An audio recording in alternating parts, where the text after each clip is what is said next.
Preparation of jail.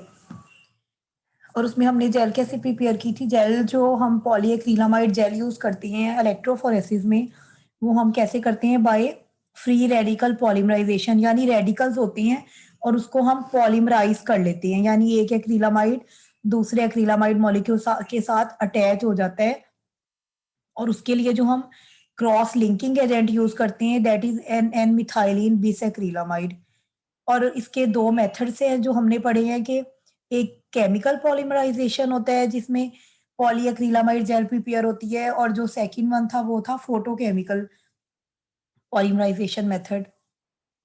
Chemical polymerisation में क्या होता है, that is controlled by an initiator catalyst system, यानी जैसे हमें किसी भी रिएक्शन को इनिशिएट करने के लिए, स्टार्ट करने के लिए कैटालिस्ट की जरूरत होती है, तो हम उसके लिए क्या यूज करते हैं, अमोनियम पर सल्फेट NN टेट्रा मिथाइलिन डाइअमीन, इसको हम टेमेट भी कहते हैं।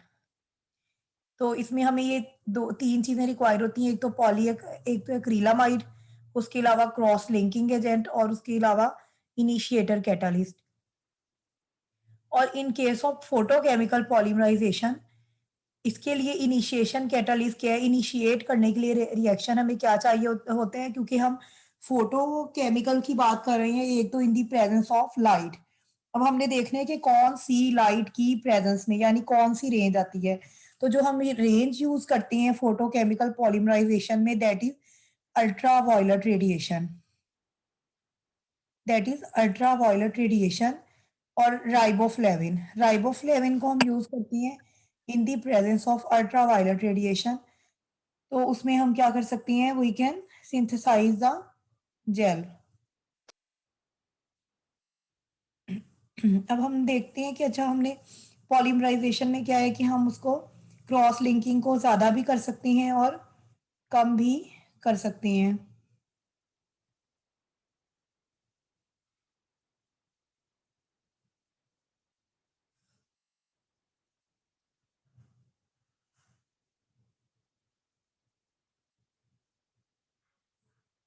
जो हम प्रोटीन की सेपरेशन के लिए हम यूज़ करते हैं स्टैंडर्ड जेल, वो कितने परसेंट, वो इट शुड बी 7.5% होनी चाहिए। It can be used over the molecular size range of 10,000 to 10 lakh Daltons. However, the best resolution is obtained in the range of 30,000 to 3 lakhs Daltons.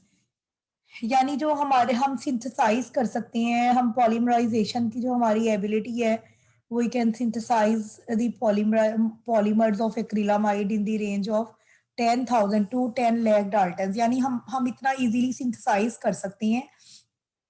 लेकिन जो हमारी resolution resolution क्या है, separation, लेकिन we can obtain the best separation between the range of 30,000 to 3 lakhs Daltons. The resolving pore and molecular size range of its gel depends upon the concentration of acrylamide and bisacrylamide. यानी जो हमने अपनी मर्जी से इसकी concentration को बढ़ा सकते हैं या कम कर सकते हैं। Lower concentration of acrylamide gel give the gels with large pore size, allowing the analysis of higher molecular weight biomolecules. ये हमने पहले भी पढ़ा हुआ है कि लोअर कंसंट्रेशन क्या होती है, अगर हम लो कंसंट्रेशन ऑफ पॉलीमराइजेशन करेंगे तो उसमें जो क्या होगा कि हमारे जो क्रॉस लिंकिंग होगी वो कम होगी। कंसंट्रेशन की जेल प्रिपेयर करेंगे तो वहां पे क्या होगा, लार्ज पोर साइज होंगे, and we can separate the high molecular range molecules.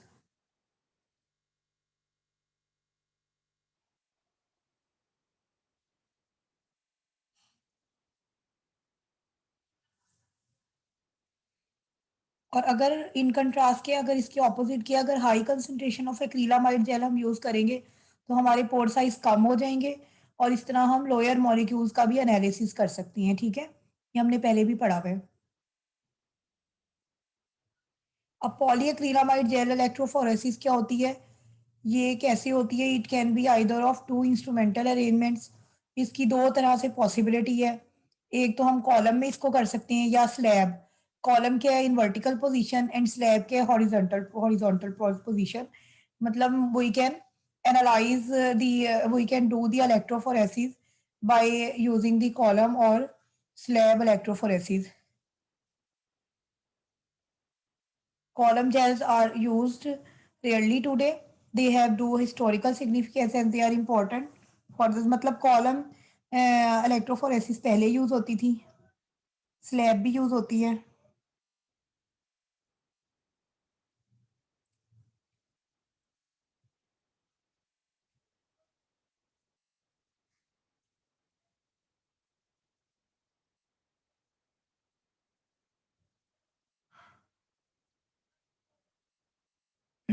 अभी हम फिगर 6.2 में आप लोगों को दिखाती हूँ, उसमें हम typical arrangement for a column gel हम देखेंगे। ग्लैड और इसमें अच्छा हम प्रिपरेशन कैसे करते हैं पॉलीएक्रिलामाइड जेल की। ये जो कॉलम का ग्लास ट्यूब होता है that are filled with the mixture of acrylamide.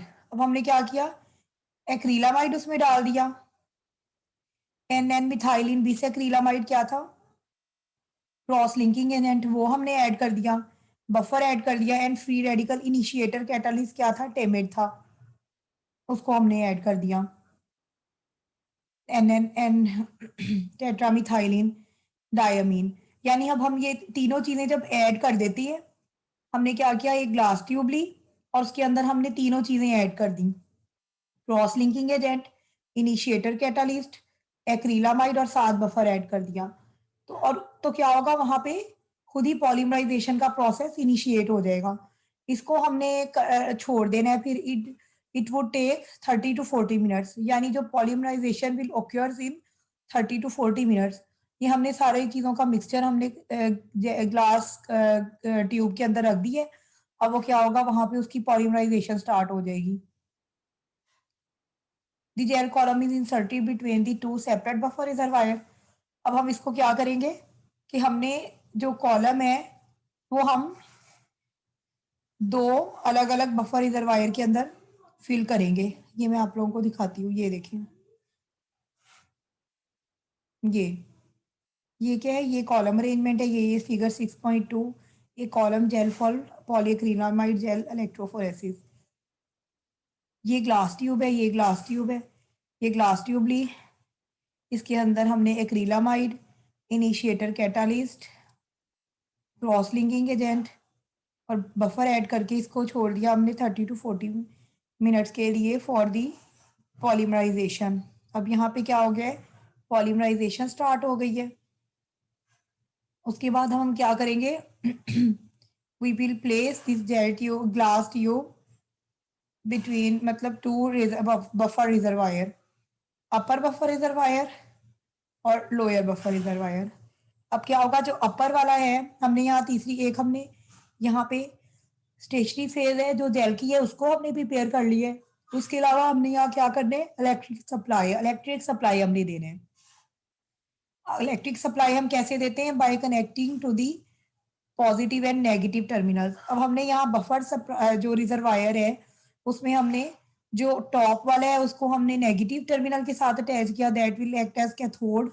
और जो लोअर है उसको हमने पॉजिटिव के साथ किया, that will be act as anode.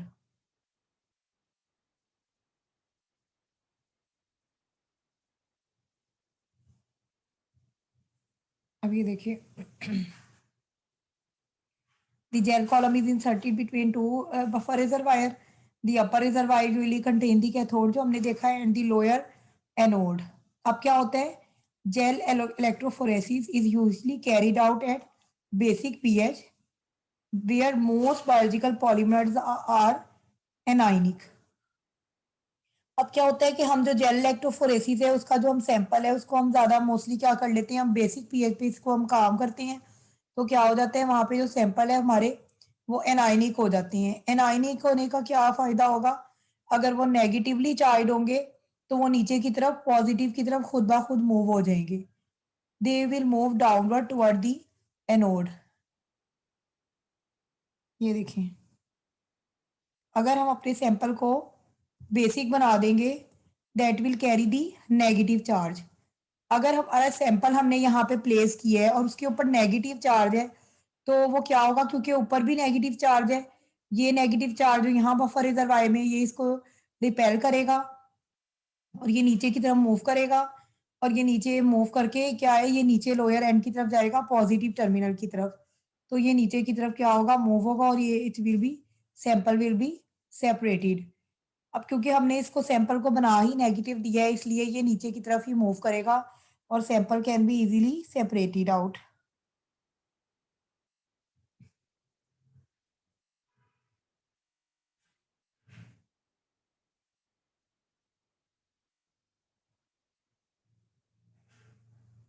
The sample to be analyzed is layered on top of the gel and voltage is applied on the system। अब हमने क्या करना है कि जो जेल ट्यूब है या ग्लास ट्यूब है उसके टॉप पे हमने सैंपल अप्लाई कर देना है और उसके बाद हम जब वोल्टेज अप्लाई करेंगे तो सैंपल मॉलिक्यूल्स क्योंकि एनायनिक इन नेचर है, दे विल मूव डाउनवर्ड।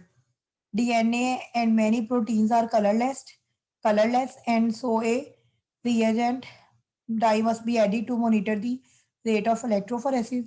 अब क्योंकि डीएनए और प्रोटीन्स जो हैं कलरलेस है, जैसे हमने अमाइनो एसिड्स कलरलेस है होता था जब हम पेपर क्रोमेटोग्राफी करते थे, तो हम उसको एनालिसिस करने के लिए, उसको चेक करने के लिए कि वो सेपरेट आउट हो गया है, वो आपका नीचे से लोअर एंड से वो एल्यूट आउट हुआ है प्रॉपर, उसको देखने के लिए हम सैंपल के बाद साथ ही एक ट्रैकिंग डाई भी हम अप्लाई करते हैं। A tracking die is applied which moves more rapidly through the gel than the sample component. When the die band has moved to the opposite end of the column, the voltage is turned off and the gel is removed from the column and stained with a die। अब क्या होगा कि जब हमने एक trekking die हम इसलिए देखते हैं क्योंकि हमें कलरलेस सैंपल नजर नहीं आ रहा होता कि वो सेपरेट हो गया या नहीं। तो एक हम ट्रैकिंग डाई अप्लाई करते हैं जो जल्दी से मूव कर जाती है कॉलम में से, तो हमें पता लग जाता है कि अब हमारा सैंपल भी सेपरेट आउट हो गया होगा। अब हम क्या करते हैं कि अब हम जो हमने इलेक्ट्रिसिटी प्रोवाइड की होती है हम उसको ऑफ कर देते हैं ताकि हमारा जो जो प्रोसेस है वो स्टॉप हो जाए और उसके बाद हम जो जेल है उसको रिमूव कर लेते हैं कॉलम से। जैसे हम कॉलम क्रोमेटोग्राफी में एलिमेंट को कलेक्ट करते हैं, फिर उसके बाद हम वहाँ पे लोकेटिंग रिएजेंट या डाई ऐड करते हैं और हम देख लेते हैं सेपरेशन कर लेते हैं या आइडेंटिफिकेशन कर लेते हैं। और chambers of column glass electrophoresis gel electrophoresis instruments that hold several glass tubes are commonly available or can be constructed from inexpensive materials।